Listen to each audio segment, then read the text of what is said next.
Bom dia, boa tarde e boa noite. Meu nome é Vitor Pazos, eu vou estar apresentando o vídeo 2. Os outros integrantes do grupo são o Oliver Koji e o Pedro Fioravanti. Primeiro vamos falar das estruturas de dados e programação, a camada de entrada da rede neural. Bom, os dados de entrada são armazenados em um array X, onde cada linha representa um caractere e cada coluna um feature, que é uma característica extraída desse caractere. A camada de entrada tem um neurônio para cada característica do caractere, que permite que a rede processe e reconheça diferentes letras a partir dessas informações. Coloquei aqui esse trecho de código, onde esse pedaço aqui representa a normalização. O que é isso? Os valores dessas características ficam entre 0 e 1, que garante que todas as features têm a mesma escala e facilita o aprendizado da rede. E apesar da separação de treino e teste, o conjunto de dados sendo dividido tem a mesma estrutura de entrada, que é esse array 2D. Bom, a camada de saída. Ela também é representada por um vetor NumPy, onde cada posição corresponde a uma classe possível. No reconhecimento de caracteres, a rede neural recebe as características de um caractere na entrada e na saída retorna um valor de probabilidade para cada letra possível. E o índice com maior valor indica a letra reconhecida pela rede para aquele caractere. Nesse caso, foi usada essa função que é a softmax. Ela, basicamente, a camada de saída vai transformar o problema de reconhecimento de caracteres em uma tarefa de classificação multiclasse, onde cada neurônio de saída representa uma possível letra e a rede aprende a associar os padrões de entrada à letra correta. Bom, a camada escondida. Ela é composta por um número variável de neurônios, que a gente define no grid. Coloquei aqui nesse trecho do código para representação, no parâmetro n_hidden. E a camada escondida é responsável por criar as combinações e abstrações das características dos caracteres, tornando possível que a rede neural reconheça letras de forma eficiente mesmo em situações complexas. Essa função de reconhecimento dos caracteres é, basicamente, a camada escondida permite que a rede aprenda representações intermediárias e não lineares dessas características e transforma os dados de entrada em padrões mais abstratos, facilitando a distinção em diferentes letras, mesmo quando elas têm características semelhantes. E o ajuste, como eu disse, do número de neurônios é feito posteriormente. Bom, todos os pesos e baias são armazenados como arrays NumPy dentro da classe MLP. Esse aqui também é o trecho do código para representação. E essas estruturas permitem uma fácil atualização dos valores durante o treinamento, que é o backpropagation, que são essenciais para o funcionamento da rede neural. E essas variáveis vão armazenar todos os pesos, como você pode ver aqui. Temos o self inputs, n_hidden, o n_outputs, também temos o learning rate e a seed, que nesse momento não era nenhuma. Bom, vamos para as funções de ativação. As funções de ativação são operações matemáticas aplicadas às saídas dos neurônios de cada camada, permitindo que a rede aprenda relações não lineares. Foram usadas três funções: a sigmoide derivada e a softmax. A sigmoide é usada na camada escondida para introduzir não linearidade. A softmax é usada na saída para classificação multiclasse. E como as derivadas são essenciais para o cálculo do gradiente durante o treinamento, que é o backpropagation, e estão implementadas direto no código para sigmoide, o uso da sigmoide acabou sendo o melhor nos testes que nós fizemos, porque, além desse caso da não linearidade, ela tem uma saída limitada, que também mantém no intervalo de 0 e 1, como foi feito anteriormente, e ela é uma função fácil de derivar. Ela é eficiente para calcular e facilita esse processo do backpropagation. Além dela ser uma função um pouco mais simples. Tem uma estabilidade numérica e ela já é usada frequentemente em funções de MLP, pelo menos pelas nossas pesquisas, olhando o material, até mesmo com as IAs. Grande parte dos trabalhos de MLP foram usando funções de sigmoide e não tivemos grandes problemas na implementação. Bom, vamos para a taxa de aprendizado. O Learning Rate é implementado como um atributo dessa classe MLP e é utilizado diretamente na atualização dos pesos durante o treinamento. No grid, como eu mostrei anteriormente, nós vamos colocar 01, 001 e 0001, foram os hiperparâmetros decididos.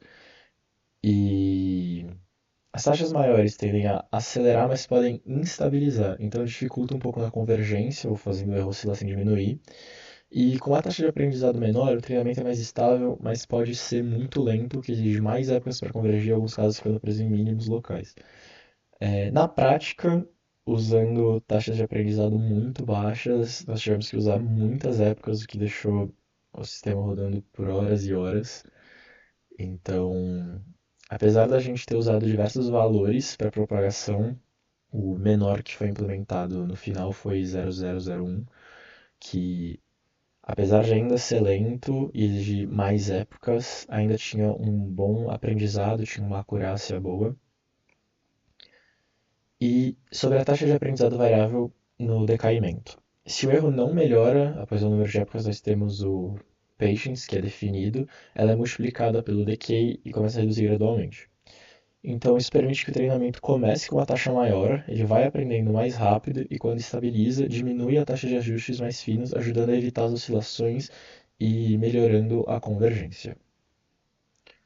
Bom, o loop de treinamento e os critérios de parada. O loop executa o treinamento por um número fixo de épocas, ele executa o passo de forward, aqui o self forward e o self backward y, vendo os erros e armazenando no histórico. Ele verifica se o erro melhorou em relação ao melhor já obtido, que nós temos aqui o best error. Também temos o counter da paciência, que vai sendo incrementado caso não haja uma melhora no número de épocas em comparação ao parâmetro. Bom, como foi dito aqui, o loop sempre executa até o número máximo de épocas definido, e a paciência, se o erro não melhora por patience, épocas consecutivas. Bom, e a paciência, se o erro não melhora por patience, épocas consecutivas, a taxa de aprendizado é reduzida, mas continua até atingir o número esperado de épocas. Bom, o feed-forward e o cálculo de erro na rede. O feed-forward propaga os dados pela rede usando as funções de ativação, a sigmoid e a softmax, como dito anteriormente. Os dados de entrada X são multiplicados pelos pesos da camada de entrada para a camada oculta e somados ao bias, como pode ser visto aqui. E o resultado passa pela função de ativação da sigmoide, gerando a saída na camada oculta. Também a saída da camada oculta é multiplicada pelos pesos dessa camada oculta na camada de saída, somada ao bias e passa pela função softmax para gerar as probabilidades finais. Então o método retorna a saída da rede o self-output, e o erro depois vai ser calculado por essa função de entropia cruzada, que vai estar entre as saídas previstas e os rótulos verdadeiros. Bom, aqui nós temos o backpropagation. O cálculo da contribuição do erro da retropropagação na camada de saída é calculado como a diferença entre a saída prevista pela rede e o valor verdadeiro, seja o self-output menos o y2. Esse valor é usado para computar os gradientes e atualizar os pesos da rede. O self-output vai conter as saídas previstas pela rede depois do softmax, e o útil contém os valores verdadeiros, que é o one-hot encoded.